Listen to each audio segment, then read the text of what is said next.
Hello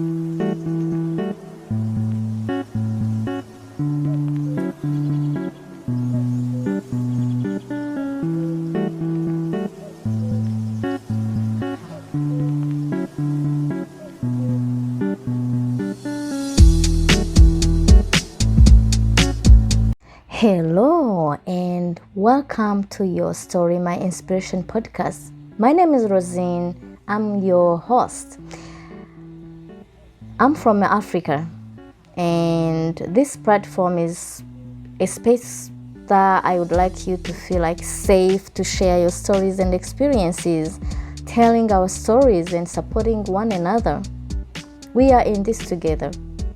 So let's keep our conversations constructive and uplifting. Maybe you've just arrived and you have been maybe around a while but still wondering what to do first. I don't know what to get this information. I have no clue at all. This podcast is for you. First off, welcome abroad. And let me tell you something. You will be fine. Stay in touch if you need some guidance.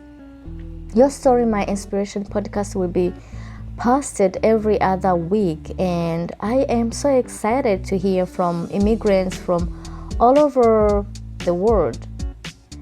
I plan to feature successful people to share their stories in various arenas, to share their expertise and tips. Let's have real talk and support one another as we navigate our journeys.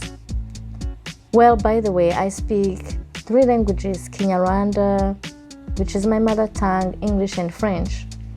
I hope this will bring diverse perspectives as I will be translating in those other languages to reach more people.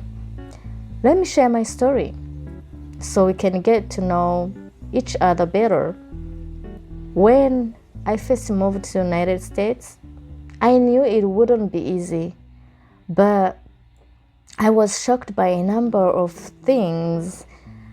I kind of got surprised by stuff, like, I don't know, the challenges might be different from yours, and I might have handled situations in a way you probably find not easy, which is why this podcast exists, to share and support each other.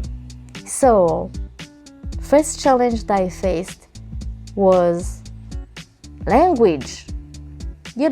I spoke English in my home country, but American English was something else.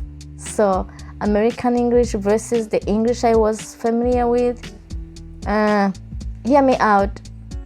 I went to school back home and I was pretty much confident in my English skills and communication, but I didn't realize that the English I learned and used to communicate back home wouldn't translate into a smooth communication in the United States. For example, when I spoke, I oftentimes got responses like, "Huh? What was that?" Or, "Excuse me."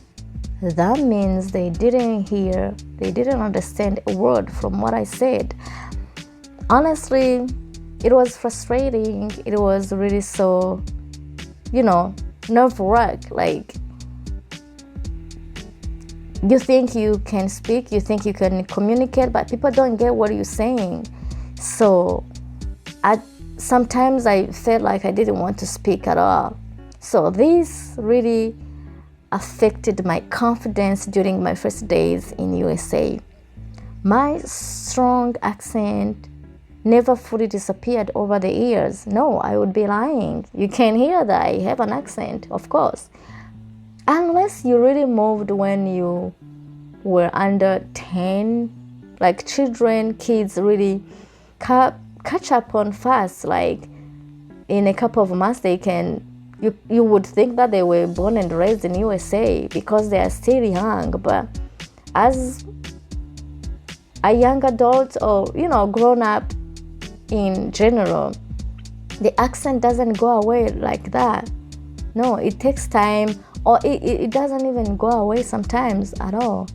So this is something that we all have to deal with, but bright side of this is that I regained my confidence. I adjusted and improved my skills.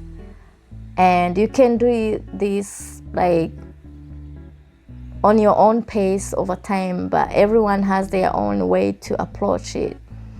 Before I conclude this episode, I would like to share some tips that help me become more confident and communicate more effectively despite my accent. Tip number 1, are you ready? Change the language settings on your phone and other devices to English. Yes, you heard me. Please change language settings to English because you need to navigate things in English. You need to get familiar. You need to get used to this language.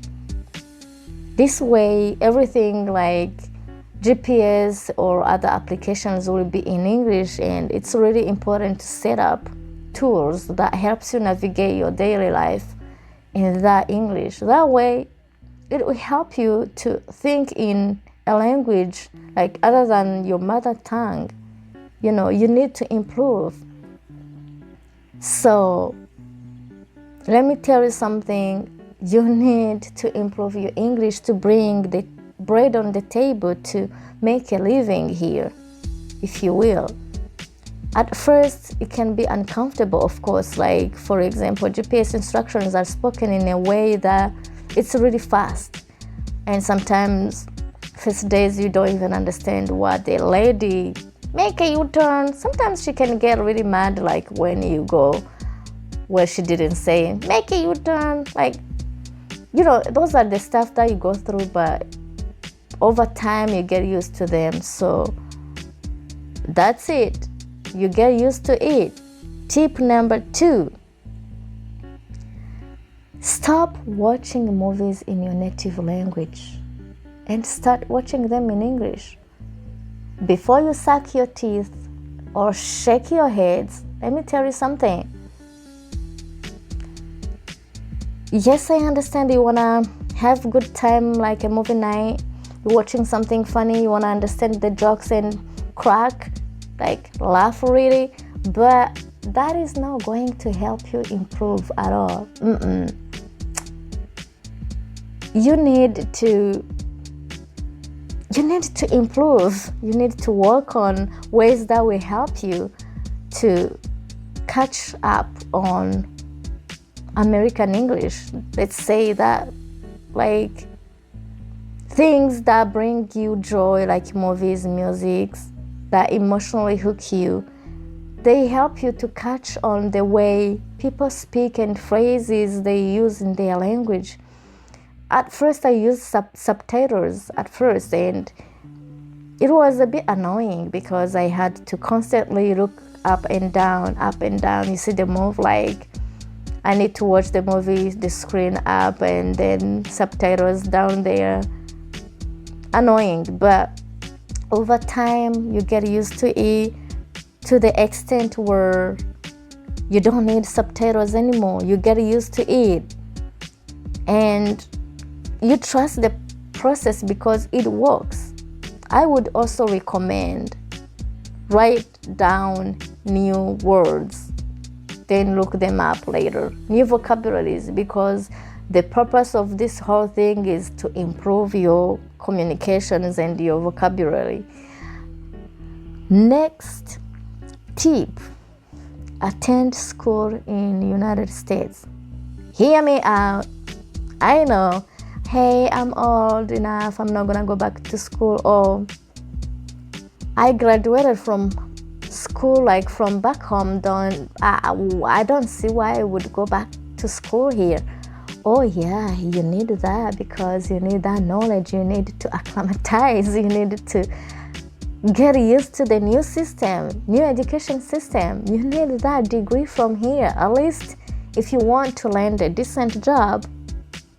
Probably this is a bigger topic that needs its own episode, but it would be nice if you consider going back to school. Like in my experience, it helped me to significantly, especially with academic writing. I got better and better over time. Well, let me conclude these tips. Maybe in next episode I will talk more about more tips and how to handle situations, and maybe you're gonna share your stories. So thank you for listening to Your Story, My Inspiration. Your story is gonna be my inspiration. Your story is gonna be somebody else's inspiration. So let's share. Remember, we are in this together and you are not alone. Right? I hope the tips that I said above are going to help you in some ways. I will share more tips later, and I'm so excited to share more with you in upcoming episodes. Let's say that we need to support each other. So I would love to hear about your experiences and stories, and how did you handle situations? We all have a funny story at some point. You got lost, or you went to work late or something. I don't know, but yeah, we need to help each other. Please share your stories with me, and if you have any questions or want to share your experience, feel free to reach out to me on my social media. My Facebook is Rosie, Rosy, Kam. My Instagram is Toujours à Servir. That's French, actually. TOUJOURS SERVIR.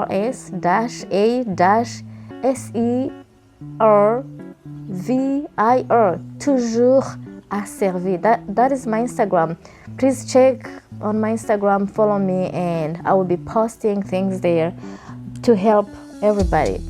Well, talk to you soon. Remember, breathe in, breathe out. You got this. We gotta help each other. Take care of yourself. Bye.